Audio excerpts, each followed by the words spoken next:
मुख्यमंत्री फडणवीस बोलतात, थेट जाऊयात। एक भीषण अशा प्रकारचा अपघात झालाय। साधारणपणे 3:55 ही घटना घडली आहे। ही जी काही नीलकमल बोट होती याच्यावरच्या 101 प्रवाशांना सुरक्षित बाहेर काढण्यात आलेलं आहे आणि नौदलाचे व्हाईस ॲडमिरल संजय जगजीत सिंग यांनी जी काही माहिती दिली आहे त्या माहितीनुसार सायंकाळी 7:30 पर्यंत 13 जणांना मृत घोषित केलं आहे। यामध्ये 3 नौदलाचे आहेत आणि 10 नागरिक आहेत ज्यांना मृत घोषित केलेलं आहे। 2 गंभीर जखमींना नौदल रुग्णालयामध्ये दाखल करण्यात आलेलं आहे आणि या संपूर्ण प्रसंगाचं गांभीर्य लक्षात घेता नौदल, कोस्ट गार्ड, मुंबई पोलीस यांनी तातडीनं बचाव कार्य हातात घेतलं। या बचाव कार्यामध्ये नौदलाचे 11 क्राफ्ट आणि 4 हेलिकॉप्टरची मदत घेण्यात आली। अद्यापही शोध कार्य सुरू आहे, त्यामुळे याची अंतिम माहिती उद्यापर्यंत आपल्या हातामध्ये येईल। सर्व शासनाच्या यंत्रणा याच्या कामी लागलेल्या आहेत। जे काही मृतक आहेत त्या मृतकांना 5 लाख रुपयाची मदत ही या ठिकाणी मुख्यमंत्री सहायता निधीच्या माध्यमातून दिली जाईल आणि या संपूर्ण घटनेची सखोल चौकशी ही शासनाच्या वतीनं आणि नौदलाच्या वतीनं केली जाईल।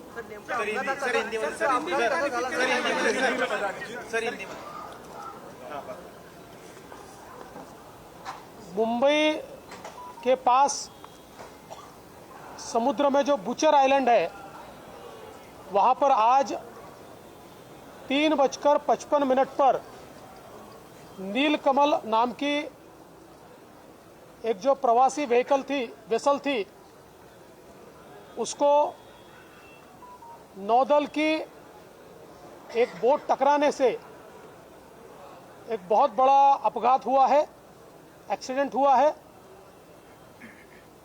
इस एक्सीडेंट में तकरीबन 101 लोगों को सुरक्षित बचा लिया गया है, किंतु 13 लोगों की मृत्यु इसमें हुई है। शाम 7:30 बजे तक की ये जानकारी है।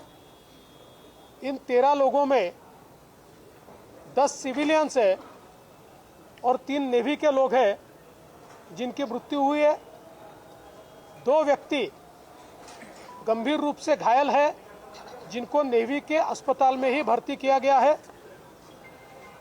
नेवी, कोस्ट गार्ड और पुलिस इन्होंने 11 क्राफ्ट और 4 हेलीकॉप्टर्स के माध्यम से बचाव कार्य करके तेजी से लोगों को बचाने का प्रयास किया है।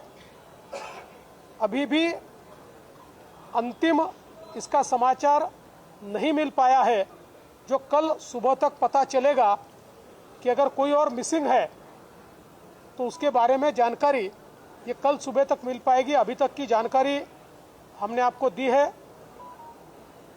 जो जिन लोगों की मृत्यु हुई है उनको सीएम रिलीफ फंड से 5 लाख रुपए दिए जाएंगे और ये जो पूरी घटना है इस घटना की तफ्तीश ये पुलिस भी करेगी और नेवी भी करेगी।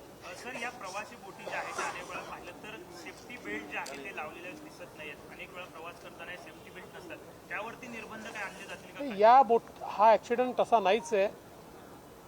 हा जो ॲक्सिडेंट आहे याच्यामध्ये आत्ता जी प्राथमिक माहिती आम्हाला देण्यात आलेली आहे त्या माहितीप्रमाणे ही जी नीलकमल बोट होती ही बोट नीट चालली होती। मिलिटरीची जी बोट आहे त्या बोटीला नवीन इंजिन त्यांनी लावल्यामुळे त्याच्या नवीन इंजिनची टेस्ट ते घेत होते। त्याचा व्हिडिओ देखील आता उपलब्ध आहे, आपण बघितला असेल तर ते 8 आकार जो काढतात ते टेस्टिंग त्यांचं चाललं होतं आणि त्या टेस्टिंगच्या वेळी त्यांचं प्राथमिक मत असं आहे की इंजिनचा काही थ्रॉटलचा प्रॉब्लेम झाला आणि त्याच्यामुळे त्यांचा ताबा गेला आणि थेट या नेव्हीच्या बोटीने या नीलकमल बोटीवर जाऊन त्या ठिकाणी ती आदळली आणि त्यातनं अपघात झालेला आहे। चला। मुख्यमंत्री देवेंद्र फडणवीस यांनी या घटनेसंदर्भात सविस्तर माहिती दिलेली आहे। महत्त्वाचं म्हणजे या घटनेतील मृतांचा आकडा आता 13 वरती पोहोचलेला आहे।